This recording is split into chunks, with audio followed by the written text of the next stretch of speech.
Jean-Paul Sartre famously said, "Hell is other people." And maybe he was onto something. Perhaps hell is other drivers. Let me read you this comment that I got the other day from Andrew. Thank you, Andrew. "I hate driving cars. People are so aggressive. I try and keep out of their way." So, look forward to your advice. I've tried to think of some advice, or rather ways of thinking around the fact that it might not be the physical act of driving that gets to people, but the other buggers on the road. As they say, let's get into it. Hiya, I'm Ian. I drive for a living, and it's my time on the road that's inspired this channel with the aim of making driving more relaxed, more cheerful, more friendly and more fun for you. And we dive into some of the psychological aspects of being on the road. So, if you're feeling like Andrew, ask yourself the question, do you really hate driving, or do you hate the way that other people on the road make you feel? I mean, one day I may do a video on physically hating driving. You know, the clutch is so stiff it hurts my leg. I can't find fifth gear and I'm stressed. The steering wheel, it's too round. But for this one, I will assume the latter and blame it on the other road users. I think the question might be, how much of our enjoyment of driving do we surrender to other motorists? I mean, let's think of some examples we can all relate to. Being hooted at, being rushed or hurried, being gestured at, being tailgated. Sometimes other drivers can just seem downright rude, aggressive, unkind, bullyish, nasty and generally horrible, which leaves us in a kind of cringing, apologetic, defensive state, and all our confidence goes out the window.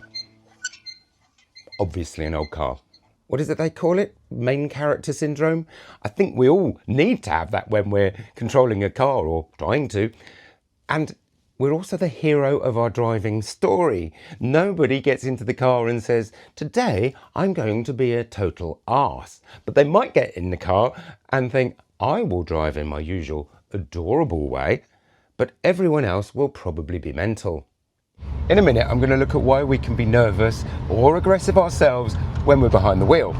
But first, let's look at a scenario that would be really weird.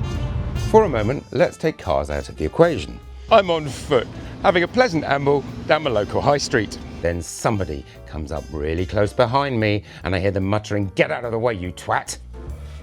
Or I'm walking around an A-board outside a shop and the person coming towards me stops, but they do this.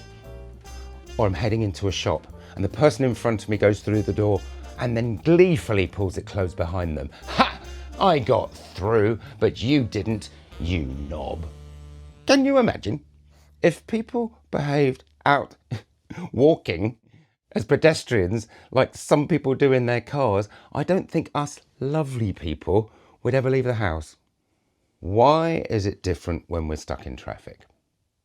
I have a theory, and we're going to go deep and we're going to go dark. Yeah. I believe that at the heart of nervousness and aggression is the same basic emotion: fear. And that's because cars are potentially bloody dangerous. And if someone seems to weaponize their vehicle against you, even if they're not going to hit you, there's a part of your brain that feels like you're in danger. And I realize, Andrew, this is probably not helping you at all. But stick with me, we're coming to the nice bit. Let's look at 3 little ways of approaching driving more positively. First one, don't take it so personally. That other driver might be late. They might be having the worst day ever, or they might actually be a high-functioning twat.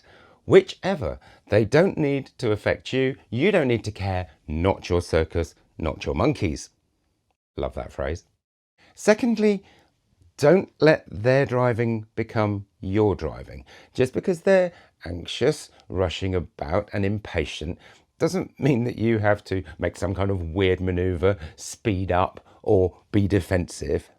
Don't let their stress become your emergency. To quote the overquoted poster, keep calm and carry on.